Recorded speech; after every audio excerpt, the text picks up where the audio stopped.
recording. It's recording now. Oh, it tells you runtime.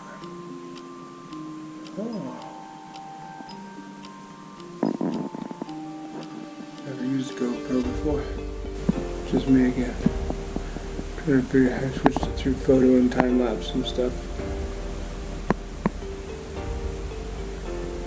Next video, I guess I'll have to take the card out and watch it. On the computer, if my computer even has a slot. I'll find out.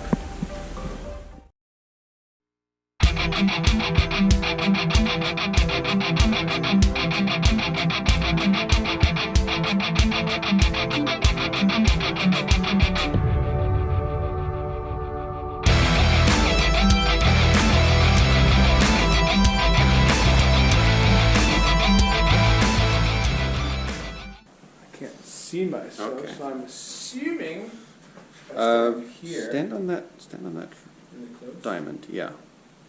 I mean, you see my arms now?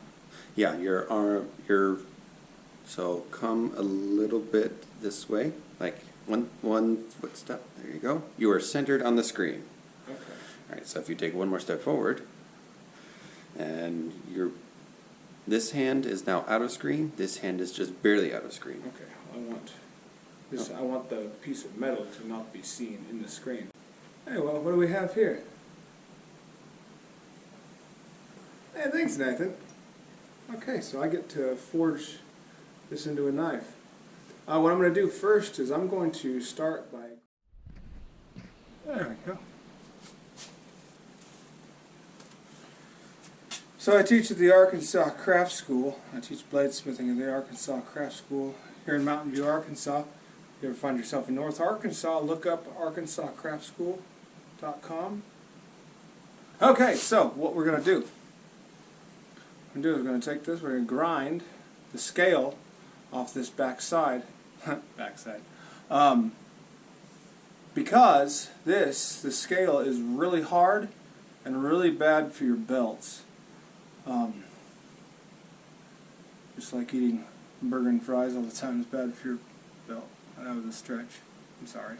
Yeah, so I'm gonna grind that scale off, then I'll take it to the belt sander so you can get a nice clear picture of make sure there's no cracks or any deviations we have to grind out before we start forging and force those to open up. Alright, now moved over to the 2x72 belt sander. I'm gonna attach a Blue Destroyer. It's a 36 grit belt that I get from Pop's Knife Supply.com.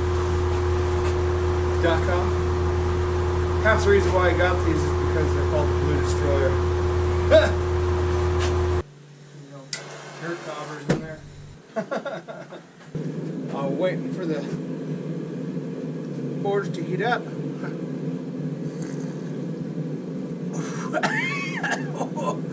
Woo! Just kidding. It's tea. It's tea. Made it in a honey jar. But let's go on an adventure. I need to go find a piece of punky wood and light it on fire because the mosquitoes are freaking atrocious.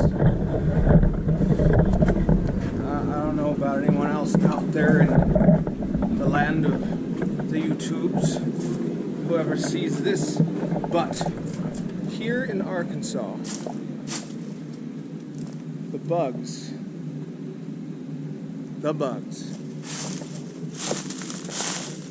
Here we go. What's this? That'll do nicely. That will do nicely.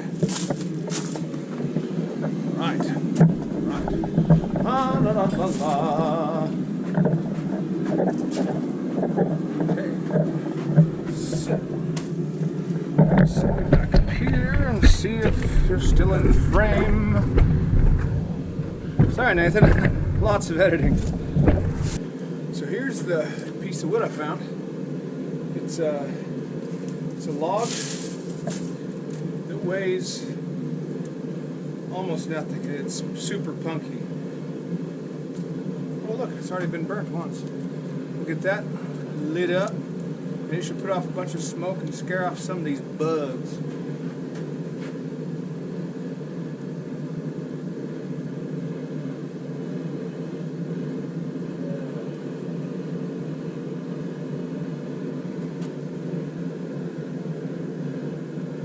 There we go. A little bit of hippie incense going on.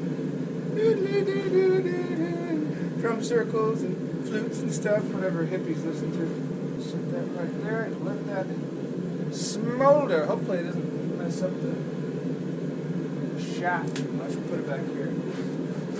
What is over here? Over here. There we go. Ah. Grand.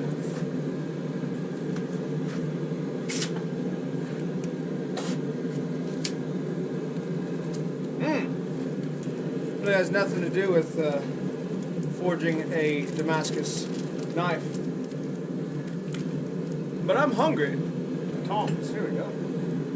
Go with the tea, thank you.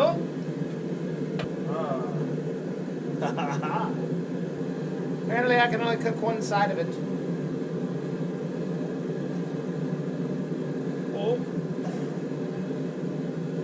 Oh, oh, oh, oh, oh.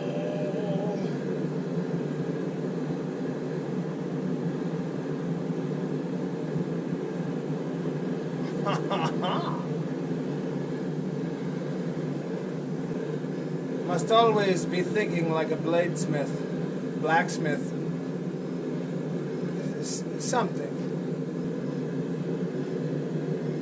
Alright, well I'm going to eat this and I'll get back to you, okay? I'm going to get the forge lit.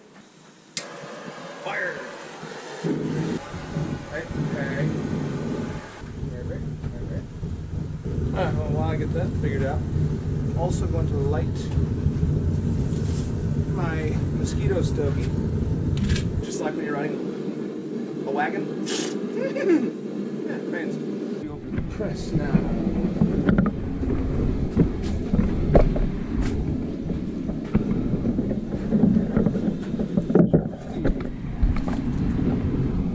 Touch screen. Lower it down. Can you see okay? Good. Probably not super well, but look at the monstrosity. So we'll talk a little bit more about my knife design. How I go about making a knife. So here's an example of a knife that I just finished for a customer. So it's a pretty simple knife. It's thin. I cut it out of a piece of bandsaw blade. Pretty thick, so it's maybe about an 1/8 inch thick. That's what he wanted. And it's a pretty simple knife. But this style of knife will do pretty much everything. I mean, you could use it, you could hunt with it, you could skin game, you could process vegetables in the kitchen. I mean, you want to use it in the kitchen, in the woods, if you want to do a little light chopping with it. Not too heavy because it's a pretty thin blade. But if you wanted to use it for self-defense, I mean, it's pointy. And with this ricasso here, it's not going to let your finger slide up the blade because it's got a pretty pronounced ricasso. So, I mean, this is a kind of a do-it-all style of knife, and that's probably my favorite style, is that right there. And then I made this sheath to where it would be ambidextrous. And it'll go in the sheath either way, because the customer wanted options. Right-handed, so this might be the most normal way. So I made it kind of wide up here, so we could wear it like the what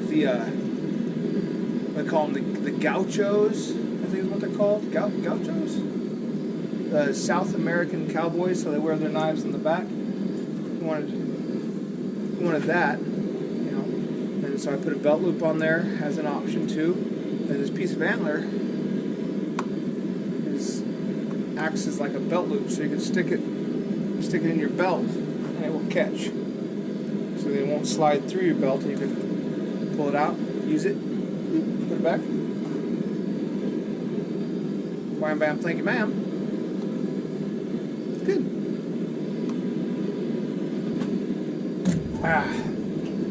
and some high quality H2O. Now back to your regularly scheduled programming.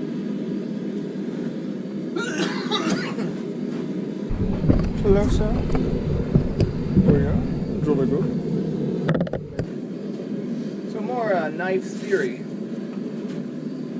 I made a kukri. It's the handle. Nothing fancy. It's kind of rugged. I left a bunch of the pitting in the blade because that's just kind of my style. But I mean, this thing, kukris are amazing wood tools. You want if like a knife, big knife and a hatchet had a baby, that's a kukri. Man, I can draw a knife with it. Like I can shave wood if you wanted to make a bow or a boat oar or really anything that you want to make, you want to carve out in the woods, kukri will do it. And that edge right there, man, devastating chopping tool.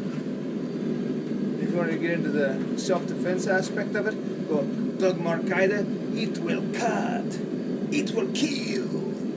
I mean, that do the things. Plus, because of this curve and the way that this is, the way that the bevels are shaped, this acts as an airfoil. So if you wanted to throw it to like kill a duck or something over water, it would circle around and you can catch it again. I don't think that's true. I probably wouldn't try that. I might lose some fingers. Or a knife is more likely. It's a pretty cool thought though. I mean, still kind of want to take it in a little bit more. Come in and forge in some of this just a little bit more. I don't like how short that handle is. It's looking better. I think I'm going to forge on the spine a little bit too. Kind of taper the spine, not as much.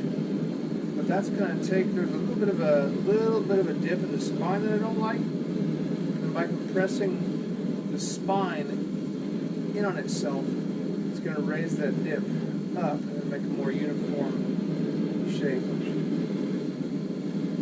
I'd kind of like to not have to make a uniform shape, but my brain won't let me not make it, so I'm going to do it. The shape, yeah, the shape is good. It's just a functional shape. The shape on a piece of leaf spring would be cool, but the fact that it's mosaic Damascus, I've never forged mosaic Damascus.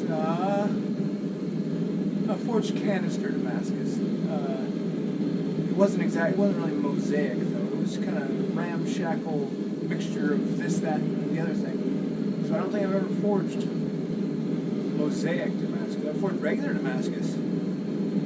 Twist and cable and raindrop. Raindrop's pretty cool. But never mosaic. So this is cool. It's a first for me. It's great.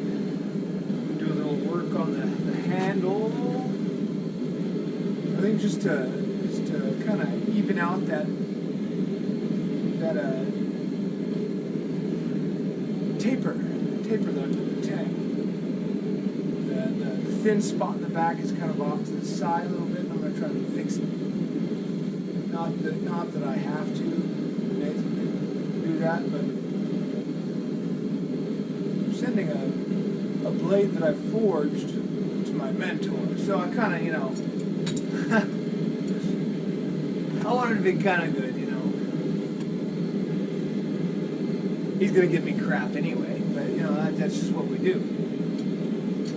He made a mistake and joined the Army, and I went Marine Corps, as all men should, and shots fired.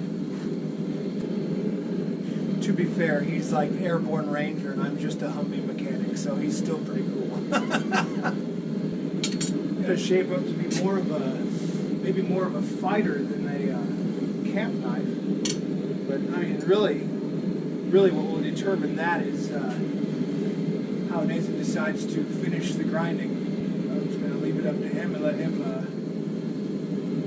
decide. I he may look at how I forged it and be like, okay, I see what you did there, which is entirely possible. Or he won't.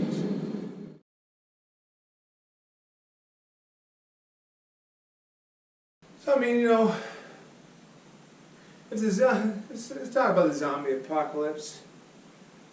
Not that I'm saying it's real or whatever, but you know, something like it. It's good to have blacksmiths as your friends, because I mean, you never know when you're going to need a tool. You know, you need something kind of devastating to do devastating things to devastating creatures. Or, you know what? There's a lot of clay and roots and stones in North Arkansas. So I've used this to dig up my yard, because that soil means business. But so does the hammer.